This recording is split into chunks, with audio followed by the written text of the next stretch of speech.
अस्सलाम वालेकुम प्यारे बच्चों।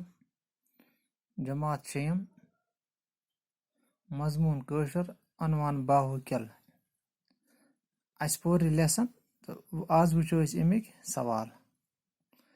गोडनिक सवाल बाहुक्यल कम राजन तामीर कोरमत।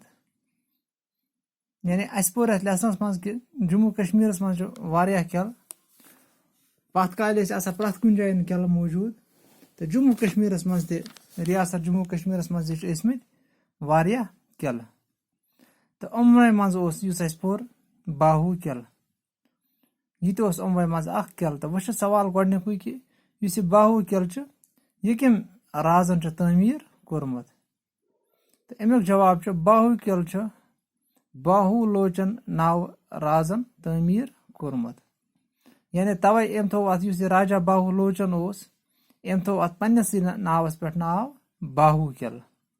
यानी बाहुक्यल यह बाहुलोचन राज अमी तामीर कोरमत। दोयम सवाल बाहुक्यल देवार कन्यन हंद किन सेरन हंद।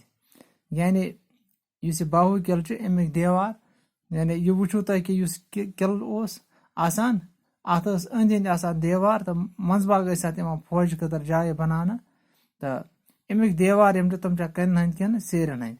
अत बाहुक्यल देवार कन्यन हंद। त्रेयम सवाल बाहुक्यल कन देवारन क्या बड़ बड़ जद बनवित। यानी यह पूरा किल अमिक देवार तमन बड़ बड़ जद बनवित तो सवाल वो यह कि बाहुक्यल अमकन देवारन क्या बड़ बड़ जद बनवित। अमुक जवाब बाहुक्यल कन देवारन दुश्मनस पे गोलाबारी करने खतर बड़ बड़ जद बनवित। यानी किल वारिया थजरस वडरन मज बनवित तो यम अमिक देवार तमन बड़ बड़ जद कर ताकि अगर खुदा न खास्ता कह दुश्मन हमला कर तो उमवे यम अत बड़ बड़ जद बनवित तो उमवे जरिए पत दुश्मनस पे जवाबी कार्रवाई करने दुश्मनस पे दुश्मन हे अत किलस पे हमला कर अत किलस पे कब्जा कर तस पे उमवे यम अत जद बनवित उमवे किन तस पे हमला कर गोलबारी कर। सवाल नंबर 4 पुरान राजन क्या पेवान किल बनानो हाजत।